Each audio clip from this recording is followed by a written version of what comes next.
안녕하십니까. 조선일보 경제부의 박사기자 방현철입니다. 지금은 생방송으로 보내드리는 방현철 박사의 월스트리트 시간입니다. 매일 아침 8시 글로벌 경제의 신호등이자 알람시계인 월스트리트의 주요 이슈를 3가지 포인트로 정리합니다. 그리고 차례차례 이슈를 격파해 볼 텐데요. 그럼 6월 22일 화요일 생방송 방현철 박사의 월스트리트를 함께할 분을 소개해 드리겠습니다. 대신증권 스마트비즈 추진부에서 일하고 계신 추진 팀장님이십니다. 안녕하세요. 안녕하십니까. 네. 이 월가 주가가 막 롤러코스터를 탄 것 같아요. 롤러코스터를 탄 것 같아요. 네. 금요일 날은 확 빠졌다가 또 어제, 그러니까 오늘 새벽에는 확 올랐어요 또. 네. 지난주 아무래도 FOMC가 주요 시장의 화두로 떠오르다 보니까 네. 아무튼 FOMC 회의 이후로 시장이 좀 약세를 보였다면은 뭐 주말을 거치면서 어제 개장했었던 미국 월요일 증시는 이에 대한 좀 반발 매수세로 반등을 하지 않았나 이렇게 보고 있습니다. 다들 주말에 뭔가 생각을 좀 하셨나 봐요. 네, 아무래도 뭐 네. 반락에 대한 또 반발 심리도 또 일부 있지 않았나 이렇게 보고 있습니다. 이 고객들 전화는 주가 떨어질 때 많이 옵니까? 주가 오를 때 많이 옵니까? 상대적으로 봤을 때는 네. 주가가 상승한 날보다는 좀 그러니까 하락한 날에 네. 아무튼 문의 전화들이 좀 많이 오시죠. 떨어지면 불안하니까 막 전화들 많이 네, 하시나 보네. 맞습니다. 오늘은 별로 전화가 없었겠네요. 올랐으니까. 네, 네. 예. 그럼 이제 본격적으로 좀 시작을 해보기 전에 제가 짧게 브리핑을 해드리겠습니다. 22일 새벽에 끝난 월가 증시에서 다우지수는 1.8%, S&P 500은 1.4%, 나스닥은 0.8% 올랐습니다. 다우지수는 5거래일 연속 하락하다가 오른 것입니다. 미 재무부에 따르면 미국의 10년 만기 국채 금리는 전 거래일보다 0.05%포인트 오른 연 1.5%에 거래됐습니다. 이렇게 짧게 오늘은 브리핑을 마치겠습니다. 오늘의 월스트리트 3가지 포인트를 그래서 정해봤는데요. 제가 한번 3가지 포인트로 정리를 한번 해보겠습니다. 첫 번째, 경기 회복으로 톤 바꾼 시장. 두 번째, 변심한 비둘기 파는 일회성 충격. 세 번째, 달리오 연준 브레이크는 시장 해칠 것. 이렇게 한번 3가지 포인트를 잡아봤습니다. 이제 이 3가지 포인트를 가지고 월가 이슈를 하나하나 격파를 해보도록 하겠습니다. 첫 번째는 이제 경기 회복으로 톤 바꾼 시장입니다.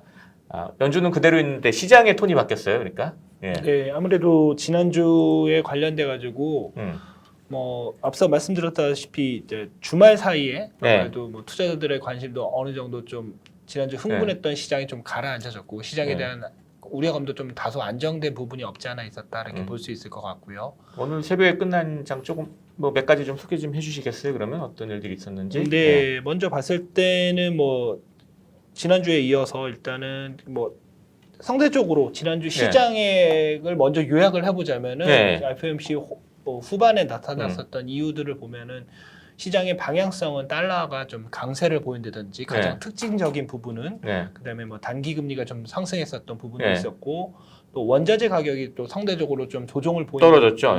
그런 움직임들이 있었습니다. 뭐 이런 시장의 움직임을 뭐 요약해 보자면 단기적으로는 아마 이제 안전자산에 대한 다시 또 회귀 움직임이 없지 않았나 이렇게 볼 수도 있을 것 같은데요.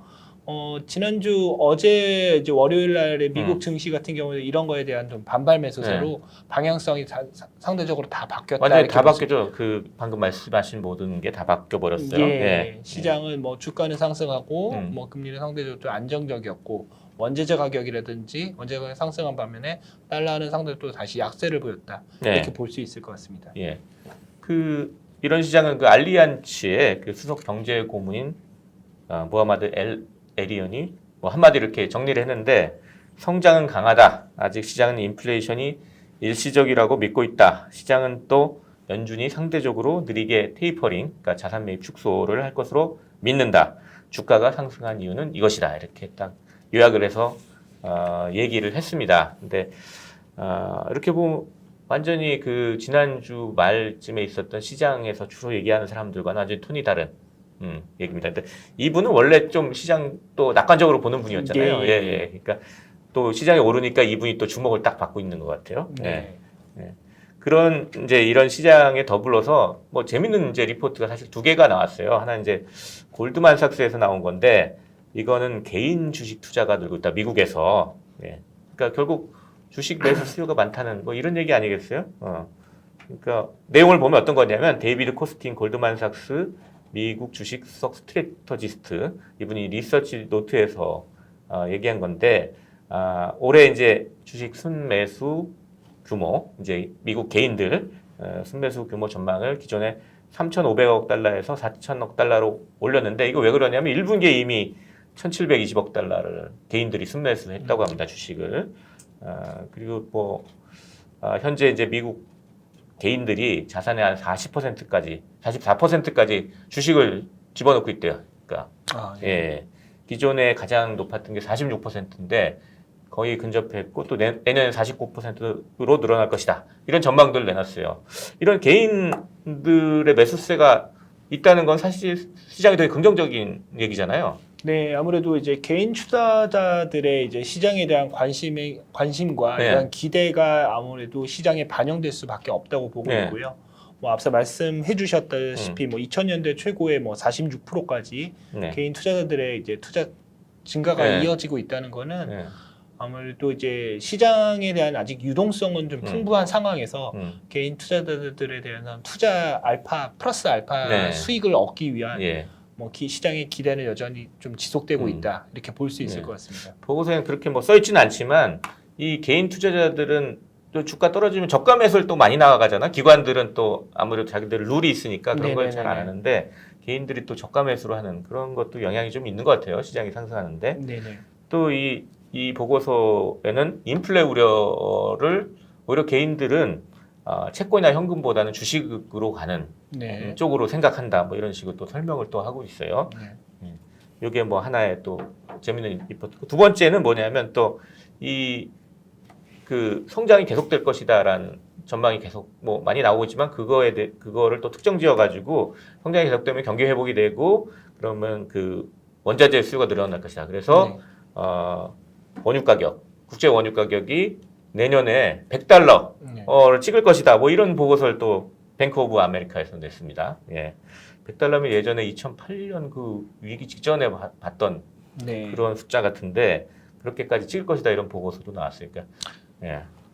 유가는 아무래도 이제 2008년까지는 네. 대체적으로 이제 기존의 이제 수요와 공급 시장에서 아무래도 공급 위주의 시장이 계속적으로 좀 지속됐었는데 뭐 가장 큰 트렌드의 변화라고 보자면은 미국에서 이제 셰일가스 혁명이라고 예전에 얘기를 했었는데 아무래도 공급망의 다변화라는 부분들이 아무래도 유가의 이제 상승을 좀 억제했었던 부분도 없지 않아 있었거든요. 다만 최근 들어서는 이제 경기 회복이라는 관점을 놓고 보자면 억눌렸던 수요가 다시 좀 활발해진다고 보면은 유가라든지 원자재 가격의 상승세가 여전히 좀 계속 기대감이 있지 않나 이렇게 보고 있습니다. 그렇군요. 또 뭐 요거는 약간 스팟 뉴스니까 뉴스지만 이란 핵 협상이 교착될 가능성이 있다. 이란의 새로운 대통령이 됐는데 강성파가 됐잖아요. 그러니까 미국하고 벌이는 핵 협상이 교착되면서 국제 유가가 오를 가능성도 있다. 이런 것까지 합쳐지면서 실제 시장에서도 유가가 오르고 있습니다. 그러니까 결국 이제 수요가 증가하는 거, 그다음에 또 이런 여러 가지 국제 지정학적인 요인 이런 게 겹치면서 유가가 올라서 또 원자재가 지난 주에는 많이 떨어졌는데 이게 다시 회복하는 이런 모습을 보이고 있습니다. 그래서 정리하자면 지난 주에 있었던 그 미국의 조기 금리 인상 신호 이것 때문에 좀 시장이 하락하고 뭐 달러 가치는 올라가고 원자재 가격은 떨어지고 이런 일들이 벌어졌는데 이게 오늘 새벽에 끝난 시장에서는 거꾸로 다 되돌리는 이런 현상들이 벌어졌다. 이렇게 좀 정리를 하겠습니다. 예. 그러니까 시장의 톤이 바뀌었다. 경기 회복으로 톤이 바뀌었다. 이렇게 정리를 할 수 있겠습니다. 이렇게 해가지고 첫 번째 이슈를 한번 정리를 해보고요. 두 번째 이슈는 뭐 변심한 비둘기는 일회성 충격? 뭐 약간 의문을 던지는 이런 주제인데 사실 어제 뭐 이 변심한 비둘기파 뭐 이런 얘기를 좀 했거든요. 뭐냐면 이제 연준 내에서 이 매파와 비둘기파 이게 지금 현재 상당히 논쟁을 벌이고 있다는 이런 얘기를 했어요. 그러니까 매파라 그러면 이제 돈줄을 좀 더 줘야 된다. 네. 돈 풀기를 좀 더 수도꼭지를 조금 잠가야 된다. 뭐 이런 게 매파적인 얘기들이고 비둘기파는 돈을 더 풀어야 된다. 지금 아직 경기가 좀 아직 완전히 살아난 건 아니기 때문에 돈을 더 풀어야 된다. 이런 게 비둘기파 이렇게 좀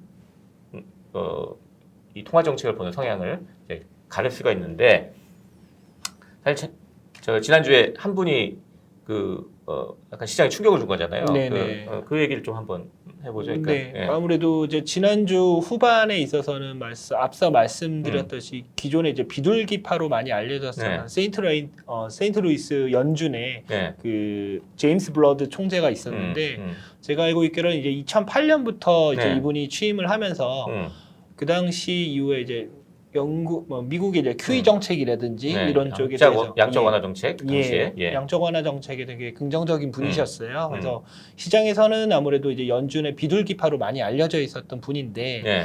지난주에 이제 발언과 뭐 최근에 있었던 발언들을 해보면 아무래도 이제 기존에 나타났었던 돈 풀기 정책보다는 아무래도 이제 경기 회복에 대한 미국의 성장세가 강하기 때문에 아무래도 이런 테이퍼링에 대한 준비가 반드시 연준에서 나와야 된다. 이런 부분들이 하나 있었고요. 지난주에 가장 핵심적인 코멘트는 지금 지난주 발표됐었던 FOMC의 점도표를 보면은 기존에 이제 FOMC 전망은 2023년까지는 금리 인상이 없을 것이라고 전망이 되어 있었는데 지난주 이제 FOMC 점도표에서 보면은 대다수 의견이 2023년도에 2차례 인상을 예상을 하면서 그 FOMC의 요점은 아무튼 금리 인상의 시기가 빨라졌었다는 거. 그리고 더불어서 이제 제임스 블러드 총재가 2023년이 아니라 2022년 말에 금리 인상을 시작해야 된다라는 코멘트 자체가 아무래도 시장에서는 좀 충격을 줬었던 걸로 보여지고 있습니다. 평소에 돈 풀기를 주장하던 블러드 총재가 그 연준의 뭐 통상적인 전망보다도 더 세게 2022년 말에 금리가 올라가 첫 금리 인상이 있을 수 있다 그러니까 상당히 이제 지난주에 막바지에 이제 충격을 줬는데 이제 이날도 이제 블러드 총재 또 나와서 또 이제 포럼에 나와서 얘기를 했거든요. 이제 역시 매파적 약간 돈줄을 줘야 된다. 뭐 이런 얘기를 했습니다. 어떤 얘기들을 했냐면 경제가 이제 올해 초에 예상했던 것보다 더 강한 위치에 있다. 테이퍼링 준비가 돼 있어야 된다. 그러면서 인플레이션이 앞으로 어떻게 될지도 모르고 상방 리스크, 즉 인플레이션이 올라갈 수 있는 리스크를 대비해야 된다. 뭐 이런 식으로 얘기했어요. 그러니까 그 계속 매파적인 이런 주장을 이어가는 거죠. 블러드 총재가. 이분뿐 아니라 이제 또 다른 분도 이제 나와가지고 또 이 포럼에서 얘기했는데 이 로버트 카플란이라고 댈러스 전방준비은행 총재도 뭐 나와서 얘기했습니다. 어떤 얘기를 했냐면 이 사람은 이미 매파, 그러니까 돈줄 재기 쪽으로 이렇게 강조하시는 분인데 이렇게 알려진 분인데 어떤 얘기를 했냐면 연준의 경제 전망이 나아지는 것은 이제 경제가 나아지고 있다는 것을 반영한 것이다. 뭐 당연한 얘기를 하고 연준은 완화적인 정책을 거둬들여야 된다. 세게 얘기했어요. 테이퍼링 논의를 시작한 건 아주 건강한 것이다. 뭐 이렇게 두 분이 이렇게 세게 얘기를 했습니다. 그런데 이런 두 분의 얘기가 사실 시장에서 크게 반향을 일으키지는 않았죠, 사실. 오히려 이제 시장은 딴 이유 때문에 많이 상승하는 이런 모습을 보였어요. 뭐 FOMC 회의에 있어서 지금 이분들의 이제 매파적 그 입지에 있는 분들의 이제 발언이 좀 알려지면서 나오기는 했었지만은 또 그 반대편에서 어제 같은 경우는 이제 뉴욕 연준 같은 경우에서는 오히려 인플레는 여전히 일시적이다라는 의견을 좀 밝혔었고요. 뭐 지금 연준이라는 것 자체가 FOMC에서 나오는 게 어쨌든 여전히 다수는 뭐 인플레에 관련된 심리적 인플레가 뭐 올라갈 수는 있겠지만 여전히 일시적으로 보는 의견이 여전하고요. 뭐 아직 그 매파적인 의견도 있긴 하지만은 아직은 다수는 아닌 소수 의견에 불과하고 있기 때문에 이런 부분들은 좀 어느 정도 어제 시장에 좀 영향을 미치지 않았나 이렇게 보고 있습니다. 뭐 증권사들이나 뭡니까 이런 전망기관들은 그럼 여전히 소수다 이런 매파적인 발언 이렇게 보고 있는 건가요? 그러니까? 그러니까 지난주에는 이제 비둘기파로 알려졌던 이 블러드 총재가 매파적인 발언을 하면서 충격을 줬는데 이분은 이미 이제 매파다 이렇게 분류가 된 거네요. 그러니까 되고 이제 카플란 총재는 원래 매파니까 뭐 그런 얘기하는 거다. 이러니까 큰 이제 결국 충격을 주지 않았고 이분들 자체가 사실은 연준 내에서는 아직 소수인 것 같다. 네. 이게 이제 월가의 전반적인 일단 전망이다. 네. 이렇게 정리를 하면 되겠습니다. 하지만 이분들이 계속 세력을 넓혀가면 이게 사실 연준이 여러 이게 토의를 해서 결정하는 과정이잖아요. 그 구조 자체가 네. 어떤 사람이 야 이거 하자 뭐 이렇게 하는 식으로 지금 연준이 구성되어 있지 않기 때문에 이분들이 점점 자기 얘기를 논리를 저 밖에다 얘기하고 세력을 규합하면 이분들 얘기대로 좀 될 수도 있는 거 아닙니까? 그건 리스크도 좀 봐야 되는 거 아니에요? 일단은 뭐 FOMC 회의라는 것 자체가 지금까지 나와 있는 경기 지표를 보고 그 상황에 따라서 그 당시에 이제 경기 상황을 결정을 하고 연준 의원들의 이제 그 다수결에 따라서 결정을 하는 구조인데 지난주 FOMC 회의를 좀 다시 좀 회귀해 보자면 뭐 일단 테이퍼링에 대한 시작이라든지 준비는 되어 있다라고 시작은 했지만 아직 구체적인 얘기는 나오지는 않았어요. 뭐 그래서 아무래도 지금 다음 스케줄 같은 경우에서는 그러면 앞으로 FOMC가 테이퍼링이라든지 금리 인상에 대한 스케줄을 어떻게 잡아갈 것인가. 다음에 시장의 관심은 아무래도 이제 8월 달에 있을 잭슨홀 미팅에 시장의 관심이 또 여전히 쏠리지 않을까 보고 있고요. 그 와중에서도 역시 시장은 경기 뭐 지표 발표에 따른 이런 매파와 비둘기파의 의견들이 좀 왔다 갔다 하면서 이런 시장의 출렁음이 좀 계속되지 않을까 이렇게 보고 있습니다. 잘 지켜봐야 될 것 같네요. 그러니까 이게 뭐 이 사람들이 도대체 어떤 논의들을 하고 어떤 논리로 이제 정책을 바꿀지 아니면 그대로 계속 갈지 좀 잘 지켜봐야 할 것 같습니다. 자 이렇게 해가지고 변심한 비둘기파는 일회성 충격 이런 주제를 가지고 한번 얘기를 해봤습니다. 이제 세 번째 이슈로 한번 포인트로 넘어가 보겠는데요. 세 번째는 이제 투자 대가들의 얘기입니다. 지금 두 번째는 이제 연준 내에서 뭐 의견이 좀 갈리는 걸 얘기했고 세 번째 투자 대가들의 얘기인데 일단 달리오라는 분이 이제 세계 최대 헤지 펀드 브리지워터를 창립하시고 지금 회장으로 있는데 이분이 카타르 경제 포럼이라는 포럼에서 레리 서머스 미국의 전 재무장관하고 대담을 하면서 이제 한 얘기가 있습니다. 그 얘기가 일단 두 분은 다 인플레에 대해서 좀 우려를 표명하면서 달리오 회장이 뭐라고 그랬냐면 연준이 긴축을 해야 된다는 것은 말하기 쉽고 나도 조금 연준이 브레이크를 잡아야 된다 뭐 이렇게 생각한다 라고 했지만 지난주 얘기를 한 것 같아요. 이미 연준이 긴축에 대한 힌트만 줬는데도 나타난 반응을 좀 보자.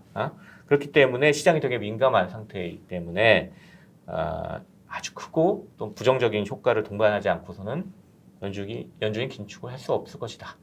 결국 무슨 얘기냐면 연준이 브레이크를 밟으면 시장이 상당히 충격을 받을 것이다. 이런 얘기를 한 거거든요. 근데 브레이크를 밟을 수밖에 없다. 왜냐하면 인플레가 보이기 때문에 이런 얘기를 이제 이런 논리를 얘기한 거예요. 이 여전히 투자 대가들이 인플레 우려를 계속하는 것 같아요, 그러니까. 네, 뭐 인플레 우려라는 거는 올해부터 뭐 내년까지도 계속 뭐 계속 시장의 화두로 계속 이끌어갈 수 있을 것 같은데요. 사실상 인플레라는 거는 어떻게 보면 경기 회복이라는 포인트 그 단어와 동전의 양면과 같다고 좀 생각을 하고 있는데요. 인플레가 된다는 것 자체는 어쨌든 경기 회복의 기조가 미국 경제에 있어서 계속 되고 있다라는 게 뒷받침이 되어야지 인플레가 된다고 보고 있기 때문에 어떤 뭐 비둘기파 앞으로 뭐 매파에 관련 얘기도 앞서 나눴었지만은 인플레라는 거에 대한 우려 뒤에는 경기 회복이라는 기반이 단단하다면 아무래도 또 이런 부분도 비둘기파 쪽에서도 의견도 다시 나오지 않을까 이렇게 좀 생각하고 있습니다. 이 달리오란 분은 계속 좀 세게 얘기하고 있어요. 그러니까 지난 5월 초에도 뭐 인터뷰에서 돈을 찍어서 경기를 미국 정부가 부양하면서 인플레이션을 유발하고 또 거품이 형성된다 막 이런 얘기 계속 하고 있어요. 앞으로도 지난주 FOMC에서도 이제 뭐 앞서 뭐 테이퍼링 얘기가 나왔지만 구체적인 얘기가 나오지 않았다라는 것 자체도 뭐 테이퍼링이 시장에 처음 나타났었던 건 아니고 과거에도 테이퍼링이 있었고 테이퍼링 텐트럼이라 그래가지고 2013년에도 있었죠. 그러니까 테이퍼링이 시행이 했을 때 시장에 충격을 줬었기 때문에 연준 내에서도 이제 테이퍼링이라는 발언 자체가 아무튼 굉장히 조심스러운 것 같습니다. 그러니까 뭐 지금 레이 달리오 의장에 관련된 이야기도 있어야 하는데 아직 구체적인 얘기를 못 하고 있으니 FOMC를 좀 대변을 해서 이런 얘기를 좀 하지 않았나 이렇게 좀 생각하고 있습니다. 뭐 이분만 사실 그런 얘기 한 게 아니라 이 신용평가사 세계적인 3대 신용평가사 중에 한 곳인 무디스의 네. 수석 이코노미스트인 마크 잔디라는 분도 CNBC에 나와가지고 인플레가 상당히 투자자 앞에 놓인 문제다 그러면서 하여튼 경기 회복이 사실 기반이 돼 있고 경제가 강하기 때문에 연준이 기어를 바꿔 껴야 된다는 거죠. 그러니까 네. 기어를 바꿔 껴야 되는데 그로 인해서 증시에 이제 역풍이 오고 조정, 즉 주가 하락이 한 10에서 20% 올 수 있다. 이렇게 얘기를 했습니다. 네네. 특히 이 사람이 또 얘기한 건 현재 주가가 되게 고평가되기 때문에 한번 떨어진 다음에 금방 이렇게 회복되지는 않을 거다. 뭐 이런 얘기를 해요. 뭐 한 1년 가까이 조정폭을 많이 하는데 좀 걸릴 수 있다. 뭐 이런 얘기도 했습니다. 사실 이런 부정적인 의견도 꽤 있는 거거든요. 그러니까 네네. 시장이 뭐 잘 나간다고 해서 다 시장이 좋다라고만 얘기하는 사람이 있는 게 아니라 이런 부정적인 의견도 있습니다. 그리고 실제 뭐 데이터로 좀 백업이 되는데 팩트셋이라고 이제 시장 조사 업체가 이제 조사한 결과에 따르면은 S&P 500 기업 중에 1분기 실적 발표 중에 인플레이션 언급한 회사가 197개. 그래서 사실 이분들이 조사한 것 중에 역대 최고다. 뭐 2000년 이후라고 그랬는데 뭐 거의 역대 최고다 이런 식으로 얘기를 했습니다. 그러니까 기업들 상당히 인플레 우려 많이 하는 것 같아요. 왜냐하면 자기들 비용으로 이제 사실 볼 수가 있거든요. 네. 뭐 그동안에 이제 미국 경제뿐만 아니라 글로벌 경제 자체가 이제 그동안에 이제 유동성에 의해서 뭐 시장이 계속 움직여 왔었고 뭐 시장의 기업 구조 자체도 아무래도 기존에 이제 굉장히 저마진에도 이제 버티는 그런 기업들이 많이 생기다 보니까 아무래도 인플레라든지 그 이후에 이제 금리 인상이 있었을 경우에 기존의 그런 사업을 영위하던 업체들이나 기업에 또 어떤 영향을 미칠지 이런 우려들도 있을 것 같습니다. 또 하나 특이할 것은 이렇게 인플레 우려를 얘기한 기업들이 많았는데 특히 필수 소비재 섹터에서는 84%가 이런 인플레 우려, 가격 압력이 있다 이렇게 얘기했는데 시장에서 전망하는 필수 소비재 섹터의 수익은 이제 7.2% 증가할 것이다 올해. 그러니까 3월 달만 해도 5.2% 증가할 것이야 그랬는데 더 많이 증가할 것이다 이런 예상이 나오는데 그러니까 인플레 압력이 있는데 수익이 증가한다는 것은 결국 소비자들한테 저희 가격을 다 전가하는 거 아니냐. 그래서 실제 소비자들이 느끼는 인플레 압력은 더 커지고 기대 인플레이션 올라갈 수 있고 이러면 상당히 나중에 좀 우려가 되는 거 아니냐 이런 얘기들도 이제 좀 월가에서 좀 나오는 것 같습니다. 예. 자 이렇게 해가지고 세 가지 이슈를 한번 격파를 해봤고요. 이 세 가지 이슈를 한번 제가 한 줄평으로 요약을 해보도록 하겠습니다. 첫 번째, 월가 3대 지수가 일제히 올랐습니다. 미 연준이 인플레 우려에 조기에 금리를 올릴 수 있다는 신호를 시장이 소화하고 있는 것입니다. 아직은 연준의 행동은 멀었다고 월가가 판단하기 시작한 것 같습니다. 하지만 시장이 위아래로 출렁이는 것은 계속될 것으로 보입니다. 두 번째, 연준 내에서 돈 풀기에 세기를 두고 계속 풀자는 비둘기파하고 조금은 수도꼭지를 잠그자는 매파 사이에서 논쟁이 계속되고 있습니다. 어떤 결론이 나올지 지켜봐야 할 것 같습니다. 한동안은 촉각을 곤두세워야 하겠습니다. 세 번째, 세계 최대 헤지펀드 창업자인 레이 달리오 회장 같은 투자 대가들이 인플레 우려를 계속하고 있습니다. 다양한 전망을 들어보고 스스로 시장의 방향을 판단하는 능력을 길러야 할 것 같습니다. 자, 이렇게 같이 한번 월가 동향을 짚어봤는데요. 추 팀장님 어떻게 좀 평가하십니까? 네, 뭐 앞서 말씀드렸다시피 일단은 뭐 올해 관련된 화두는 뭐 인플레 우려는 계속된다고 볼 수 있을 것 같고요. 인플레 우려에 따른 미국의 앞으로 테이퍼링에 대한 스케줄 그리고 금리 인상에 대한 기대나 우려 이런 것들은 계속될 것 같은데요. 뭐 말씀드렸다시피 8월 FOMC 8월에 있을 잭슨홀 미팅 전까지 이러한 시장의 심리에 영향을 미칠 수 있는 경기 지표들이 발표될 때마다 그 뭐 배파와 비둘기파들의 의견은 여전히 엇갈릴 것으로 좀 네. 보여지고 있습니다. 그래서 시장이 뭐 어느 한 방향성을 미리 예측하기는 좀 어려울 것 같고요.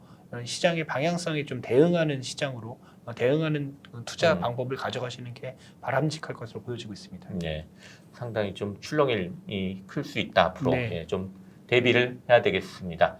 자, 이렇게 해서 6월 22일 화요일 생방송 방현철 박사의 월스트리트 벌써 라이브를 마칠 시간이 됐습니다. 함께 해주신 여러분께 감사드립니다. 도움되셨다면 채널 구독 꾹 눌러주시기 바랍니다. 내일도 저는 아침 8시 월스트리트의 3가지 포인트를 진단하고 이슈를 격파하는 방현철 박사의 월스트리트로 돌아오겠습니다. 지금까지 함께 해주신 대신증권 스마트비즈 추진부의 최진 팀장님이셨습니다. 감사합니다. 감사합니다.